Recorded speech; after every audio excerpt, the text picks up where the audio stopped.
Okay guys, going to do some battery checking today. These stored away for a little while, so just want to check that the storage voltages are okay still. Maybe give these ones a charge.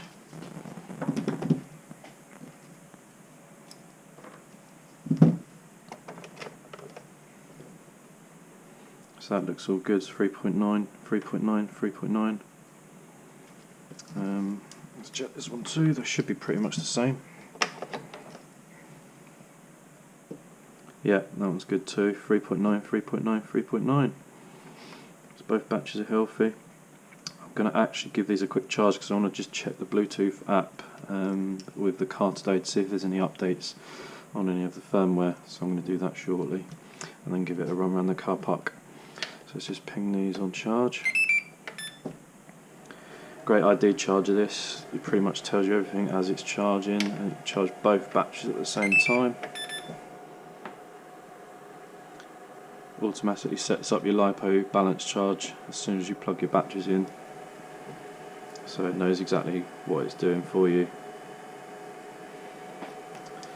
That's that. So I'm actually going to pop them in the LiPo bag as well, just in case.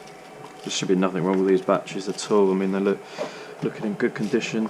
I always check and look after the batteries really well. It's quite important. If you do that, they'll last for a long time. So while that's charging, I'm going to have a cup of tea and come back when they're finished.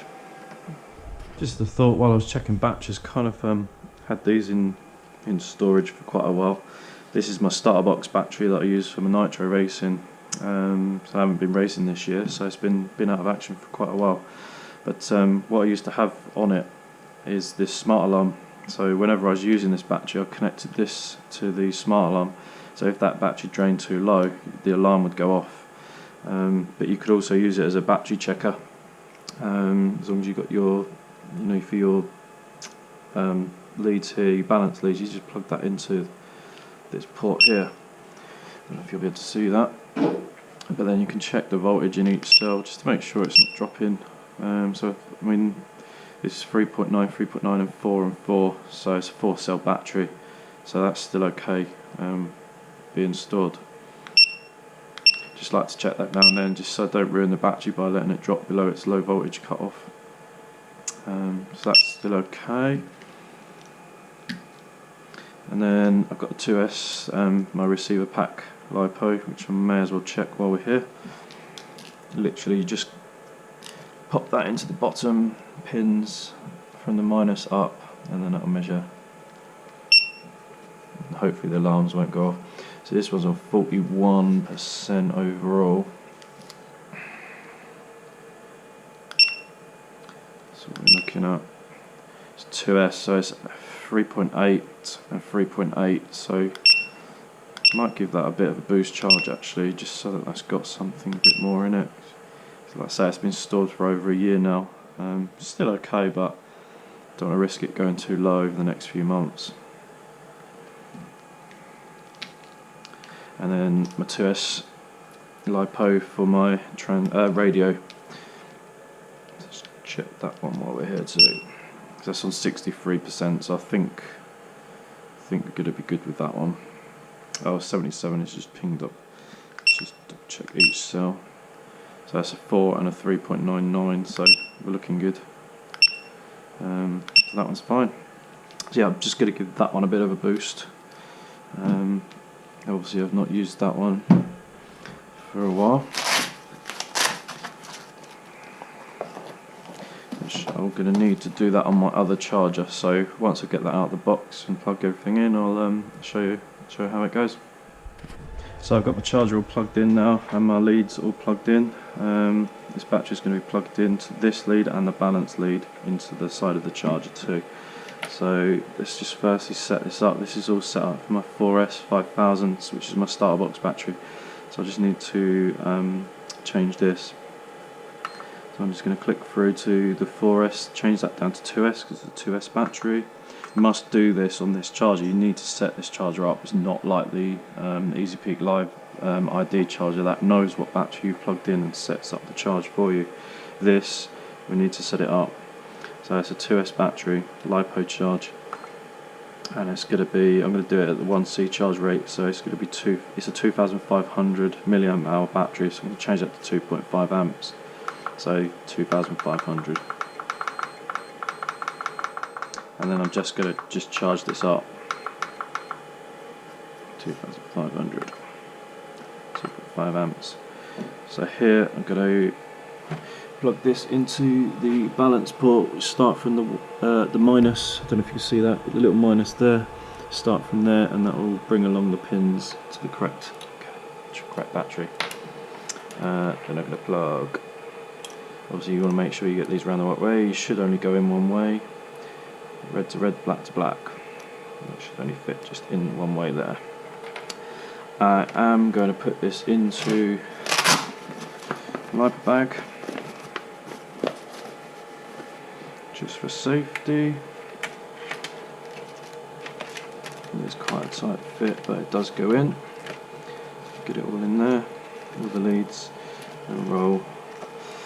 That's kind of how I do it, just so that it's in there. If I need, worst case scenario, need to get that out quick, I can.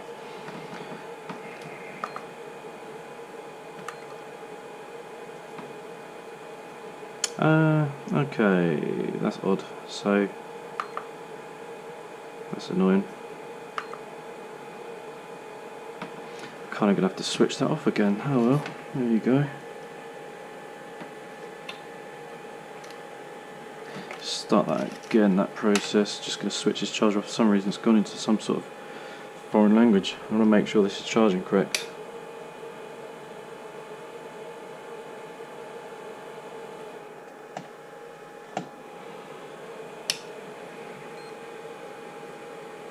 Welcome to Envision, 2.5 amps, 2500, 2.5, let's go again.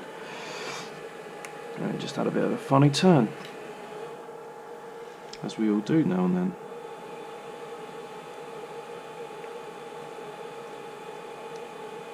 There we go. So then we're going to hit that, hold the button there for a few seconds, and that will start charging. Battery check. Okay, and that's just charging now. You can check your voltages are charging at the same rate either side here, which they are. Back in the bag. Just going to keep an eye on that. I'm going to get that up to about 4, I think. About 4 volts in each cell should do it for my storage. Maybe 3.95.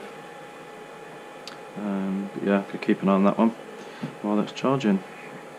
I'll come back once this is done and check out the app. Looks like both batteries have just finished charging. They've pretty much finished charging at exactly the same time as well, which is quite cool. So your buzzer's going to keep going off, just to alert you that they're done. Also you can see on the app that they're both fully charged too. So what you're going to do is just disconnect these. Put these plugs in just for now, and we'll be ready to fire up the app. I'm just going to switch that off now because that's done, and we'll switch the charger off too, so they'll be ready for the car shortly.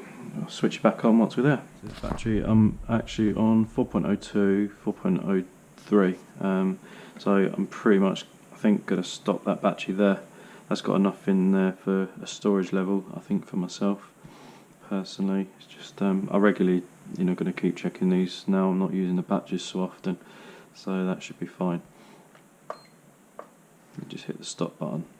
These stored is I put the 2 small batteries inside the LiPo bag, so they're inside the bag. Obviously this one's a bit too chunky, so I keep this one separate. But then I pop these in my filing cabinet so they're kept at fairly constant temperature, just out of any situation. So popped in there. That's where I keep those. Okay, so we're going to fire up the UDR next. And check the app, see if there's any updates. Put the phone in the cradle holder. The app. Open up. She's there. Switch the radio on, check there's battery in that. Should be okay. Okay, let's grab that. Just expecting there to be a couple of firmware updates, so it's worth checking. Just don't want that to do it the next time I go out.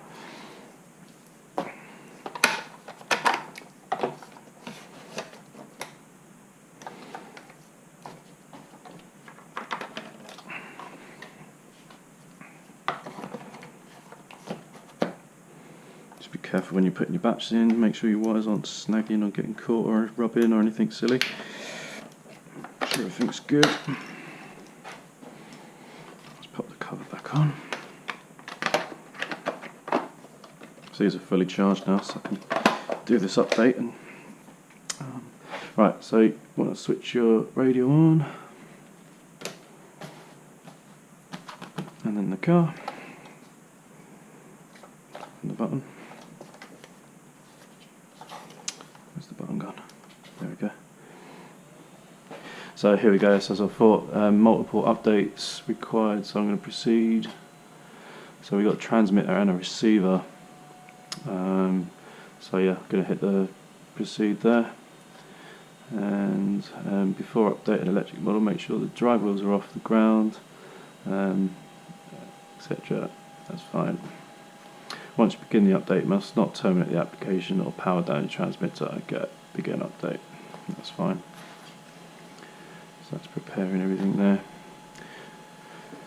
Not too sure how long that's going to take, but hopefully it won't be too long.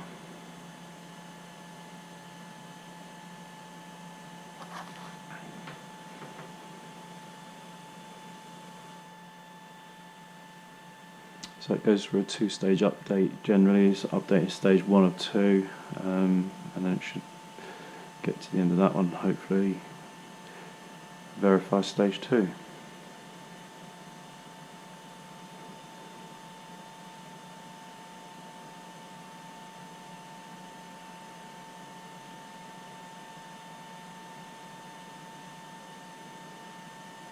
There we go, verifying stage 2 of 2. Normally this means there's no issues, no problems happening, and it should hopefully complete this without any issues. It's very rare that I've had anything like that happen. Touch wood, has happened, but very rarely. So touch wood, this one's going to be sweet, and I could drive this around the car park. I get a little bit of clip, a few video clips of that. Hopefully the car park will be fairly empty a little bit later.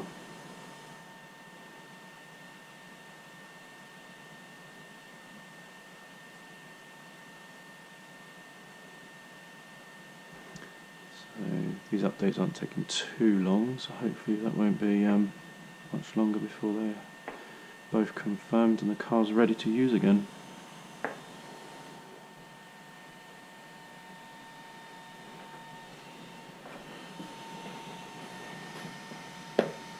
Shop website, if you want to go on there, browse, see our prices, online prices. We do only ship to UK, so it's not going to suit everyone, but yeah, we're a UK only shop. But we're happy to share all this with you guys wherever you are.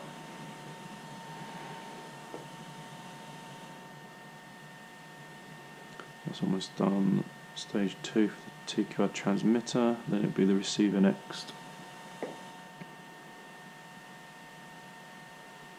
So we go verifying stage 1 of 2. Updating stage 1 of 2.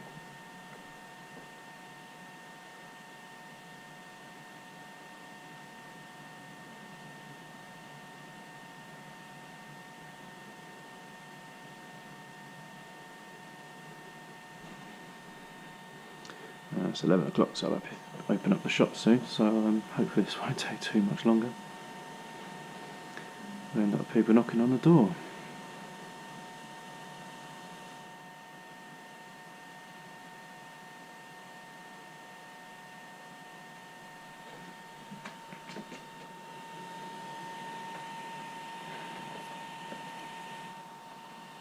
Got a few upgrades to put onto this at some point too. Not going to put it on until I need it, but I've got the metal front centre drive shaft, and then just for looks really, don't need to put these on as such, but just thought I'd put these Fox shock caps on, aluminium. They look really cool, so I'm looking forward to getting them on. I think they'll look the part.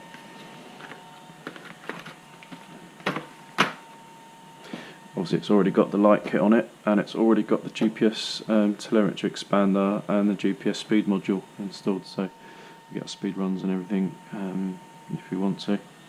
That's already installed.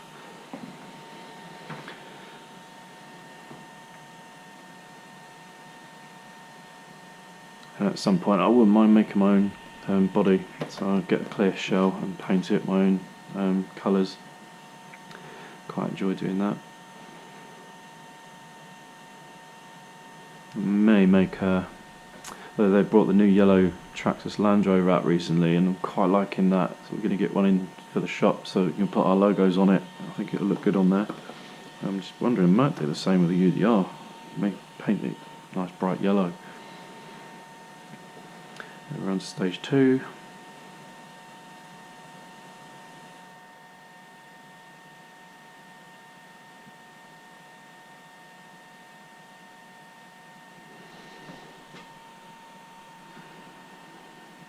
If you could see the screen or not. Updating stage 2, so it's not too far now. This is uncut live real time, so not edited this part, just so you can see roughly how long it takes to do the updates.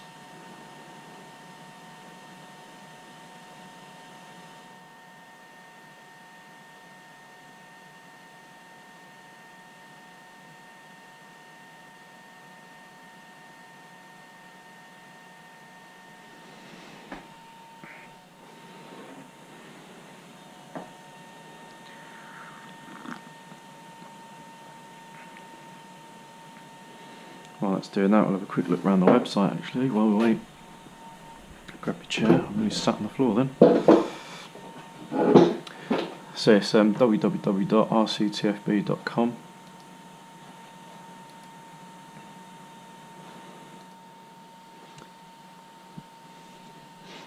There we go, that's the front page.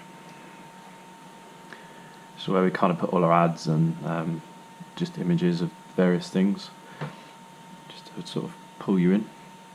A few Traxxas skills here. All our social media channels, our Instagram, Facebook and YouTube channel, which you're now watching.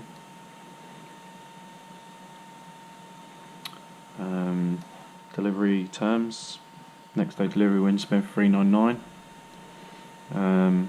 That's free next day delivery with FedEx. That's a proper good service. You know it's going to turn up when we send it with FedEx. And that's it. There's a few videos at the bottom of the page there, and you hit in, you've either got the Traxxas UK shop, which if you click into that it will give you eventually. Our internet's a little bit slow.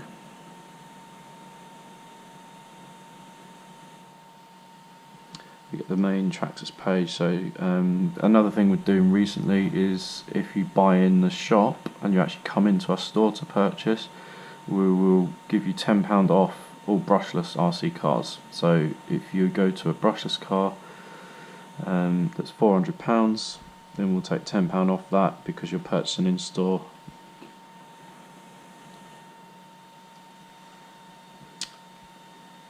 And so here you've got the Traxxas RC cars, the parts, the batteries and the chargers. So we've broken these down into different categories here. In this area we've kind of got the best sellers that we sell in store, so things like the power supply, the toolkit's really quite popular, the Easy Peak charger, the single ID one, which is obviously the cheapest one in the range. We've got things like our Rustler, Stampede, a Slash. So we've got all those here. This is just like a smaller list of the cars, the priority pre-orders as well. They're not actually in store, but you know you can order it on a priority pre-order. So you get your name down on the list quickest, then when they arrive, if if your name's high enough on the list before they run out, you get your car, and the others have to wait. And that generally will happen on the first orders of the certain vehicles. There just won't be enough to go around everyone. So same with the Max. You've got the Max here, first delivery orders. So I've already taken a few pre-orders on those. So those lucky customers will get them as soon as they arrive. So that's our short list of cars, etc. Then if you click into the Traxxas RC cars, this is pretty much going to give you the list of all the cars in the Traxxas range, and we don't keep all of those in stock at the shop. We're just too small, don't have the space. But the warehouse is literally just up the road, so I'm quite lucky that if you come in and want an X-Max and it's in the warehouse, and I can go and get it for you, so you don't have to wait long. Most instances you can get it same day, if not next day, depending on the time of day you come in and place that order. But generally, you know, it's pretty much straight away that we can pick these up from the warehouse. So you know, there's a lot of cars in the range. I think it's 60 odd in total. So to have one of each car here, we just don't have the space. I mean, as you can see, we've got a nice display, and we've got the cars that most people purchase when they walk in off the street, ready to take away. But the more specialised cars will generally pick them up when we know the order's there. So yeah, that's it. That's the website pretty much. There is a few other pages, like a RC car news page. That's not far off done now. It's pretty much our blog area where we post out some videos if we've got anything new. Details about our priority pre-orders, new vehicles that are due to be released, videos from those vehicles, just general information, times we're going to be shut over holiday times, just all the normal stuff really.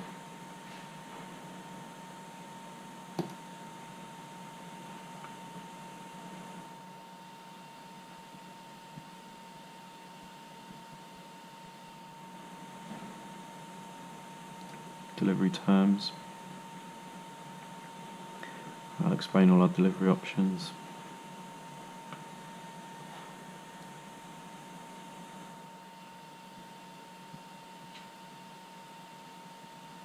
So that's the website. Here we go, wrapping things up. That's pretty much done. Please power down the transmitter in the vehicle, off and back on to complete the update. Leave the update screen. So I prefer to switch the car off first.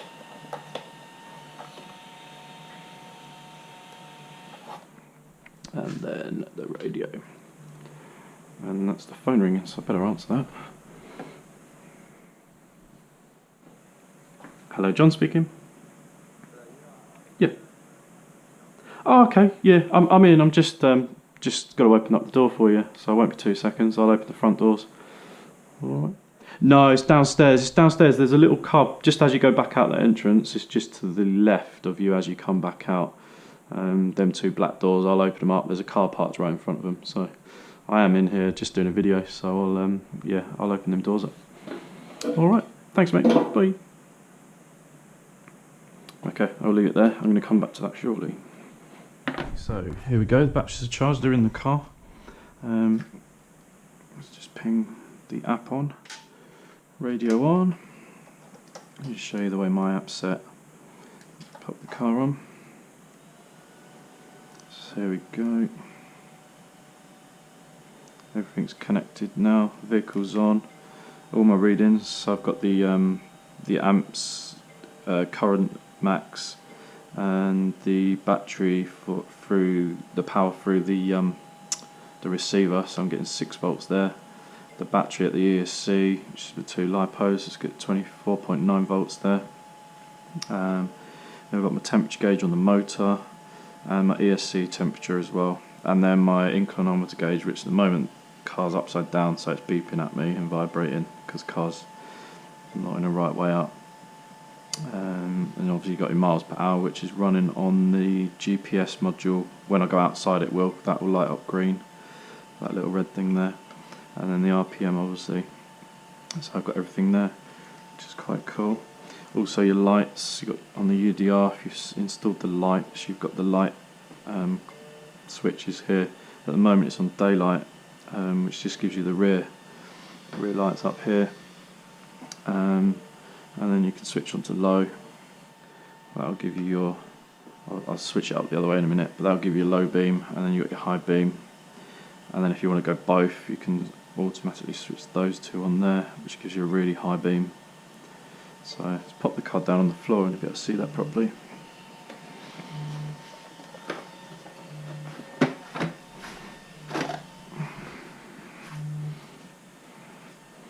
So that alert should,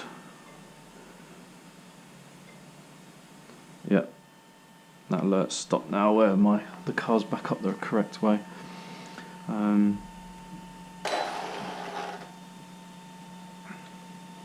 So again, you've got your lights at the front. Let's just step back a bit so you can see those. So you've got your lights app. So it's daylight, you don't get any front lights, but you get the rear ones. That's the low. That's the high. And if you want to go really high, you can pop all of them on and you get really bright. I mean, it's awesome bright. So that looks the part once you drive in.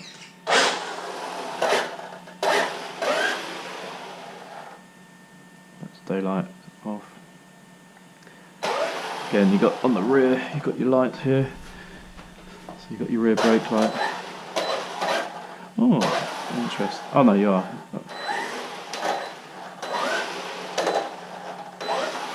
Brake lights.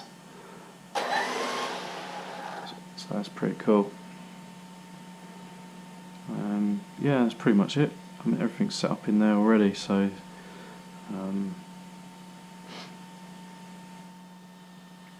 obviously you can go in and change any setups to your channel setups for your servos, etc. I don't really need to change it that, everything's set nice. So that's the app really. The main thing is now is the dashboard. It's quite handy to have. It gives you the change in degrees, temperatures. These are set up to alert me at a certain temperature as well, so it will vibrate and ping at me just to give me a pre-warning of the vehicle getting hot, so I don't cause any damage. There you go. Thanks guys. I'll pop it out in the car park shortly. Hopefully get a few runs around the car park.